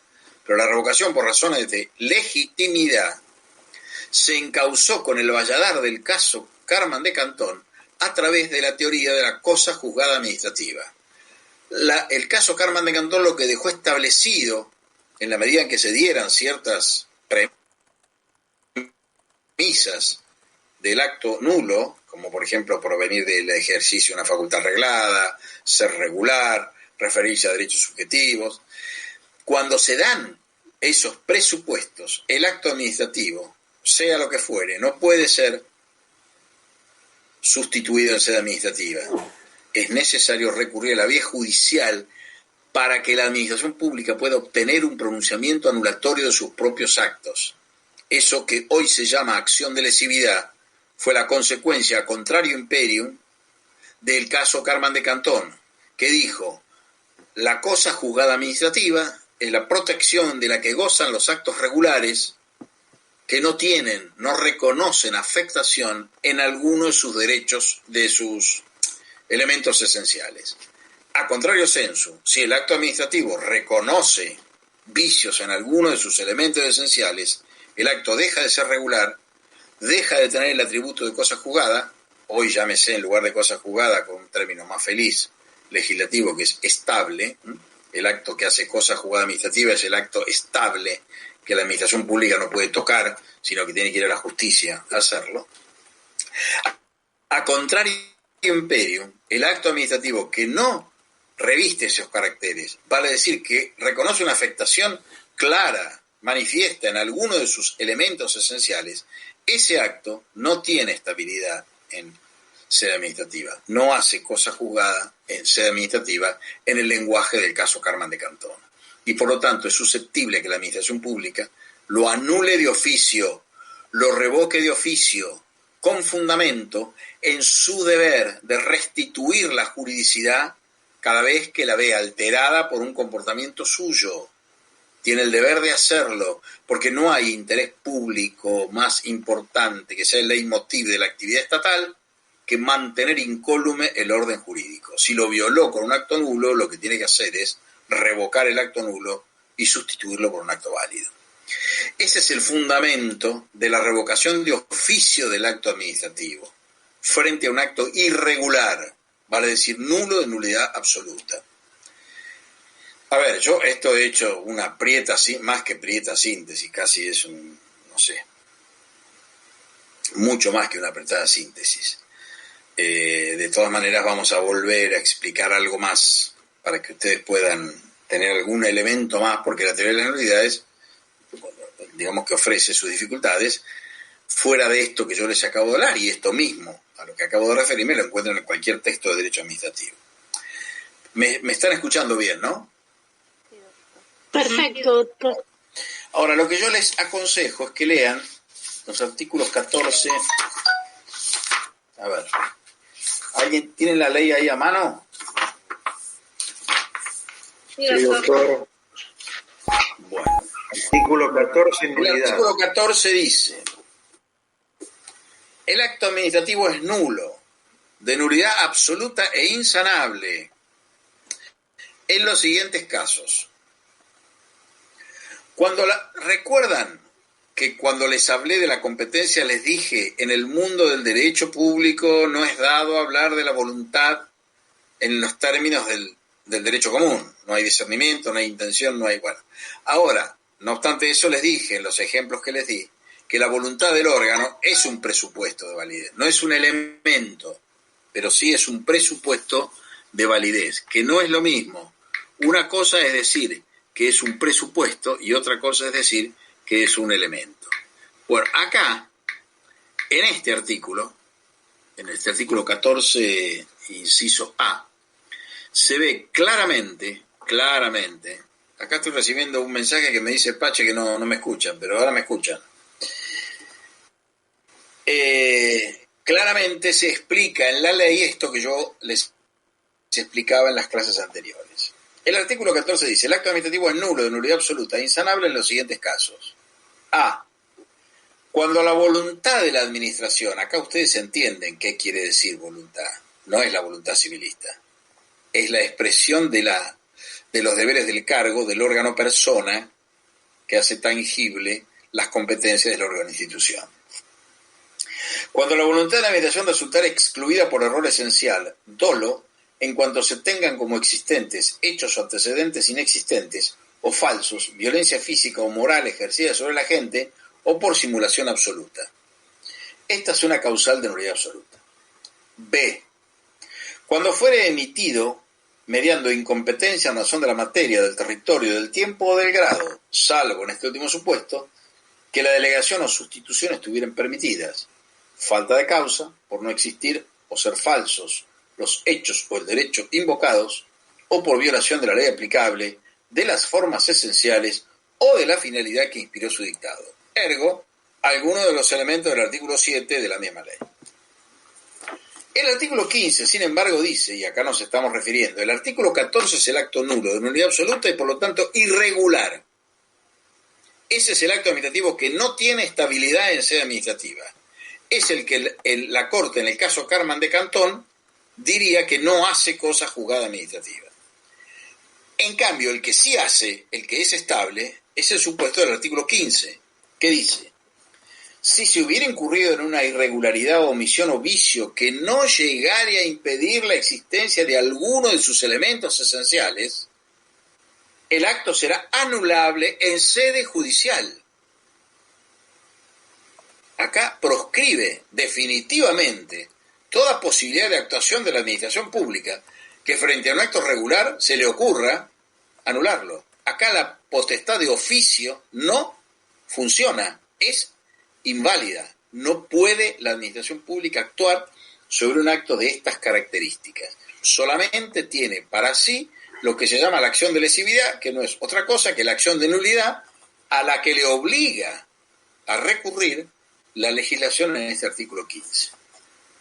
¿Se entiende? Sí, profesor. También el artículo 17 dice que... Sí, ahora voy al 17. Ahora voy al 17. No, pero era lo de los actos irregulares, que cuando generaban derecho subjetivo...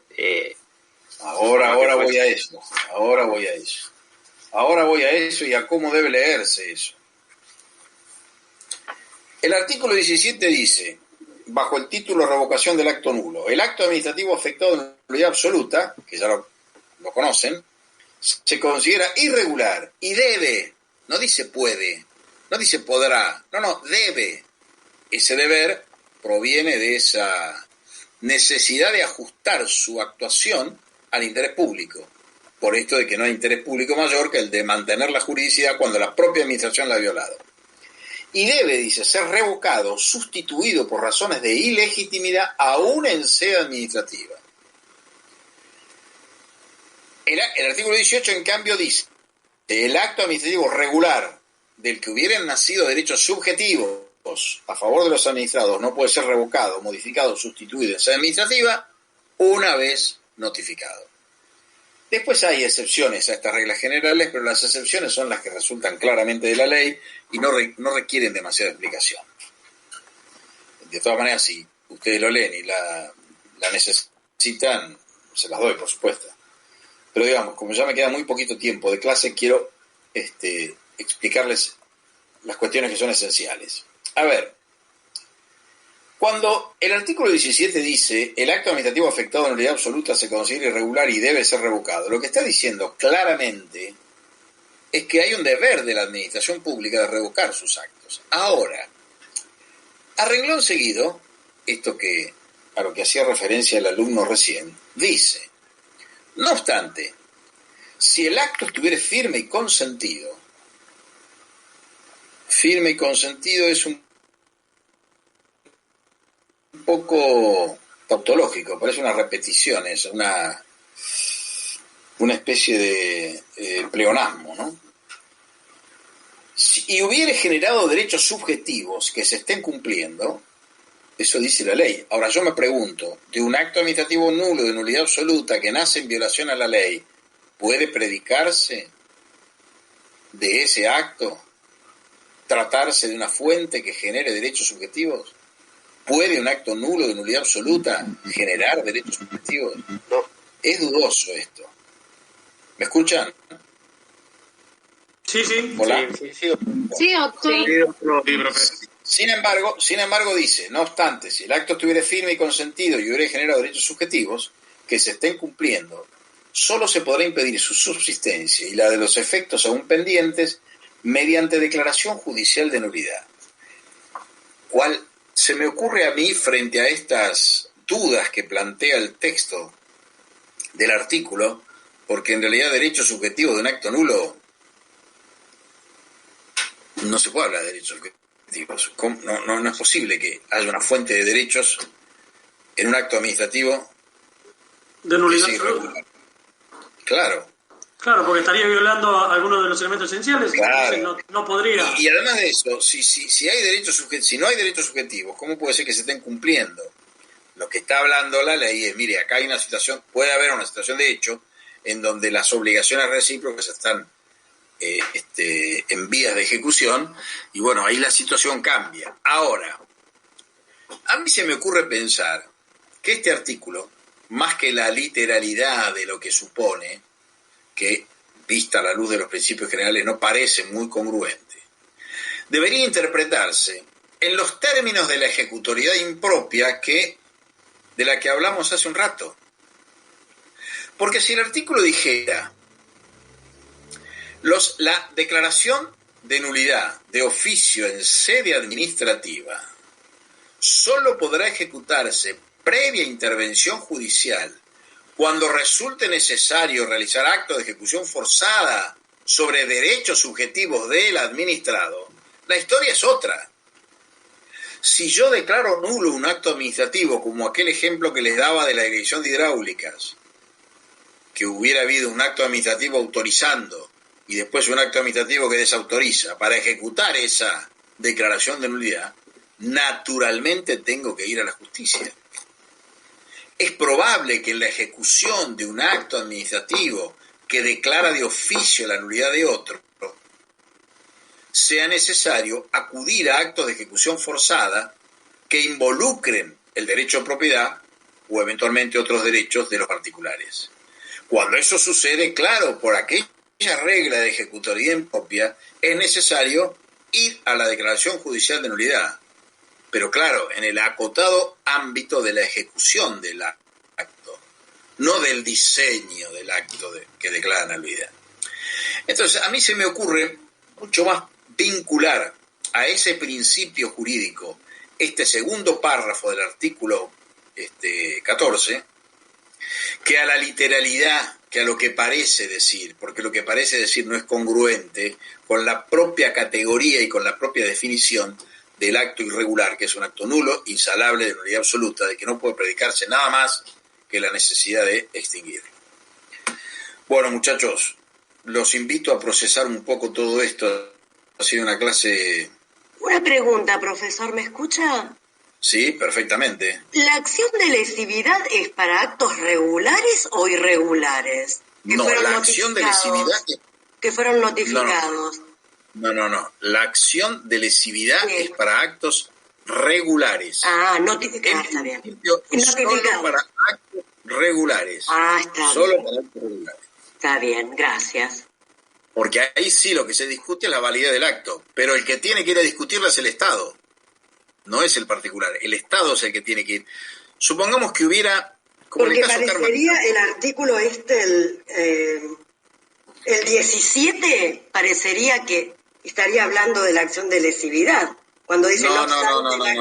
firme y consentido. No. El 17 es la norma que le atribuye, que le reconoce a la administración pública la atribución de revocar por sí y ante sí sus propias decisiones nulas de nulidad absoluta. Pero el último párrafo. La administración, usted tiene el deber de revocar por razones de legitimidad el acto nulo de nulidad absoluta. Claro, pero la última parte que dice firme consentido y estuviera generando derechos subjetivos. No. Esa segunda parte no se puede confundir con la acción de lesividad, sino entenderse e interpretarse con el alcance de la ejecutoriedad impropia. Bien. Supone cuestionar el acto, sino mediatizar su ejecución. Perfecto. En cambio, el de la acción de lesividad es el acto regular del artículo siguiente. Claro, que fue notificado y está generando derechos subjetivos. Ese sí genera derechos subjetivos porque es un acto regular. Está bien. Cuya invalidez depende de la comprobación de componentes de invalidez que no afectan a ninguno de los elementos esenciales. Sí, está bien. Por ejemplo, algo, digamos que es en realidad lo que sucedió en el caso Carman de Cantón. Supongamos que la administración pública, cosa que es frecuente, otorga una jubilación, le otorga una jubilación a un señor, de oficio, después de 5, 6, 10 años, se da cuenta que le están pagando mal o lo que fuere. Entonces le dan de baja a la jubilación de oficio o la modifican de oficio. Frente a esa situación que claramente es generadora de un derecho subjetivo, el derecho al beneficio jubilatorio, la situación es una situación susceptible de comprobación. Supongamos que el fundamento de la administración pública fuera porque este señor acreditó servicios en el ANSES durante 15 años, cuando en realidad se verifica que no fueron 15, fueron 14, fueron 10, fueron 8, Todo eso no afecta a un elemento esencial del acto. El acto está causado, el acto está motivado, el acto es regular. Ahora, si hay un componente que hay que demostrar, que hay que llevar a la superficie para analizarlo y ver si hay un error o no hay un error en esa situación, no modifica la condición regular del acto. Y por lo tanto, si la administración... Que se subsana y se puede subsanar. No importa. Si la administración considera susceptible de invalidez a ese componente, lo que tiene que hacer es ir a la justicia y pedírselo. No lo puede hacer por sí ante sí. Por eso es que la categoría de regular o irregular, lo que pone en la superficie es el deber del Estado de revocar o el deber del Estado de ir a la justicia para revocar. Perfecto. Eso es lo importante. ¿Me explico? Sí, clarísimo. Bueno. Gracias. Doctor, por eso la importancia de la cosa juzgada. Bueno, por eso yo les decía, cosa juzgada en realidad es un término que en alguna otra oportunidad con más tiempo les explico por qué, pero no es feliz. La ley ha cambiado ese concepto y en lugar de hablar de cosa juzgada habla de estable. El acto administrativo tiene estabilidad, dice. El acto estable es el acto que hace cosa juzgada. El acto estable es el acto regular. Es el acto que para anularlo hay que recurrir a la acción de lesividad. En cambio, el acto irregular es el acto que no tiene estabilidad, que carece de estabilidad y que debe ser revocado en sede administrativa. ¿Está claro? Clarísimo, doctor. Bueno, muchachos, los invito a procesar todo esto en la próxima semana y nos vemos el jueves. Doctor, una pregunta, ¿un mail para comunicarme con ustedes, con los docentes? No, se comunican con los docentes, con mis ayudantes y los adjuntos. Es para una consulta, digamos, de un tema privado, digamos, no de tema de la cátedra, digamos. Para consulta particular, por eso. Pero no. Nosotros en la cátedra no evacuamos consultas particulares. Las consultas son académicas, tienen que ver con la materia y con las clases, no con consultas particulares. No lo tome a mal. Pregunto por las dudas. No lo tome esto como una evasiva o no. Está bien. Simplemente para mantener, digamos, el criterio de independencia académica, ¿no? Está bien, perfecto. Muy bien. Gracias. Bueno, profesor, perdón. Nos vemos la semana que viene. Perdón. Sí. Una cosita chiquita. Hola. Sí, lo escucho. Hola.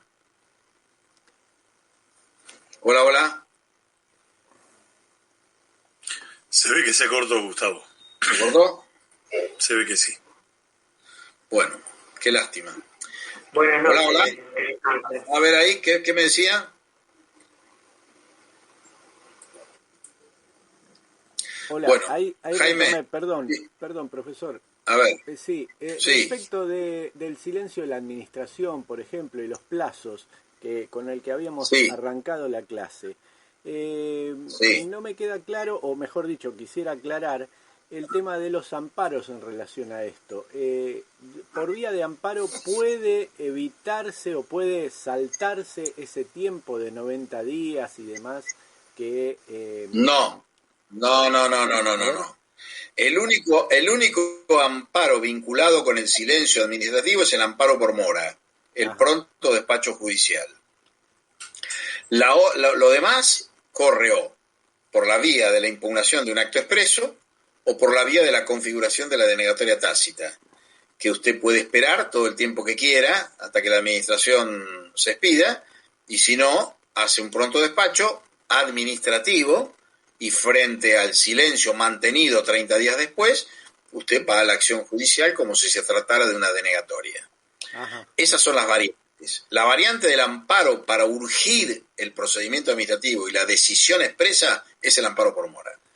Después, el amparo como categoría constitucional, como proceso, como garantía adjetiva del artículo 43 de la Constitución y el 20, inciso 2 de la Constitución de la provincia, eso en realidad procede cuando hay cualquier comportamiento, digamos, lesivo de derechos individuales cuyo restablecimiento no sea posible a través de vías ordinarias.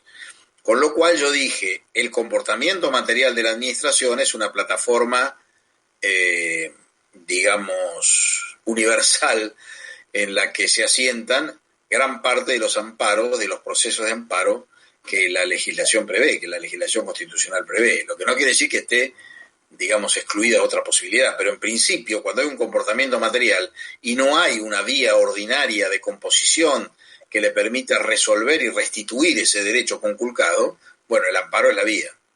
Perfecto. Eso dije. A eso refería con el artículo 9 de la ley de procedimiento, ¿verdad? Relacionado con las vías de hecho. Exacto, la vía de hecho, exacto. Mil gracias, profesor. Profesor. Muchas gracias. Muy bien. Profesor, una última preguntita. Sí. ¿Puede ser? Yo tengo una duda. ¿Cuándo se tiene que hacer el reclamo administrativo previo y se tiene que configurar la denegatoria tácita de los 90 y los 45 días? ¿Y cuándo es cuándo va el artículo 10? Porque el artículo 10 es cuando el reclamo, se hace el reclamo para impugnar. No, el artículo 10 es eso. Mire. Sí, pero ¿en qué casos? ¿Es para los reglamentos y para los actos? No, es para actos particulares. Para actos particulares, no para reglamentos. No está pensado ni para reglamentos ni para actos particulares, pero el artículo 24 y 20. A ver, el esquema es el siguiente. Sí. El artículo 24 es el que prevé los mecanismos de impugnación judicial contra decisiones expresas de la administración. El escenario es este. Usted es un administrado, la administración pública le ha rechazado una solicitud suya, un pedido, lo que fuera, se ha agotado la vía administrativa, vale decir, se ha llegado a la máxima autoridad administrativa, hay una decisión de la administración pública, de la administración activa, y usted está disconforme con esa decisión, pero ya no tiene más recurso administrativo. Entonces, a partir del acto que causa Estado, que es ese acto definitivo emanado de la máxima autoridad administrativa, usted tiene solo cuenta con 90 días desde la fecha de la notificación para interponer la acción contenciosa. Caso contrario, caduca y no la puede interponer nunca más. Entonces, la denegatoria expresa es condición para el cómputo del plazo de 90 días con que usted cuenta para iniciar la acción contenciosa. Ese es el escenario. Pasaron los 90 días de que la notificaron, se terminó su posibilidad de ir a la justicia. Promovió la demanda dentro del plazo de los 90 días, tendrá que esperar a que el juez decida si tiene usted la razón o no. Ese es un escenario. El otro escenario es la administración pública, ante su pedido, su solicitud, su recurso, lo que fuera, no se expide. No dice nada. Entonces, usted tiene la posibilidad de seguir esperando, no hacer nada, seguir esperando, puede hacerlo, o puede urgir el procedimiento y obligar a la administración pública a que se expida. Ese mecanismo es el amparo por mora. El amparo por mora, con el amparo por mora usted logra impulso en el procedimiento y obliga a la administración a que se expida de manera expresa. ¿Por qué? Porque el juez le pone un plazo para que decida su petición. Frente al silencio, ese es un escenario posible. El segundo escenario posible frente al silencio es que usted siga esperando a la resolución de la administración pública. Ahora, si en algún momento decide no esperar más y no hacer un amparo por mora, lo que tiene que hacer es un pronto despacho administrativo. Ese pronto despacho administrativo tiene la virtualidad de comenzar el cómputo de 30 días para que la administración pública se expida. Si en esos 30 días la administración pública no se expidió, usted tiene dos posibilidades: seguir esperando o demandar judicialmente como si ese silencio fuera una denegatoria. Eso sería el artículo 10. Ese sería el artículo 10, exactamente. ¿Y el artículo 31? No. El artículo 31 yo lo cité porque si ustedes interpretan la literalidad de esos dos artículos, esto que yo les digo a ustedes, mire, usted puede seguir esperando y no tiene ninguna urgencia, puede pedir pronto despacho y seguir esperando o demandar judicialmente la nulidad. Ese artículo, la letra de ese artículo parecería ser que le hace correr después del pronto despacho el plazo de los 90 días. ¿Me explico? Pero yo acabo de decir que como el pronto despacho no es ni más ni menos que una garantía del silencio de la administración, no más que una construcción en beneficio del administrado que está perjudicado por la actuación morosa de la administración pública, no se le puede condicionar la denegatoria tácita a un plazo. Por lo tanto, ahí no habría plazo de caducidad, más allá de lo que el artículo 31 parecería decir. El artículo 10 se relaciona con el 31, pero la interpretación no es la del 31, es esta que acabo de darle. Le digo, en la denegatoria tácita no hay plazo de caducidad. Está bien. Gracias. En el silencio, en el artículo 10, no hay plazo de caducidad. Gracias. ¿Está claro? Gracias, profesor. Mil gracias. Bueno, nos dejo, nos vemos el jueves. Chau, chau. Muchas gracias, profesor. Buenas noches. Chau, Jaime. Nos vemos, Gustavo. Un gustazo. Chau. Gracias, Hasta luego. A vos. Hasta luego.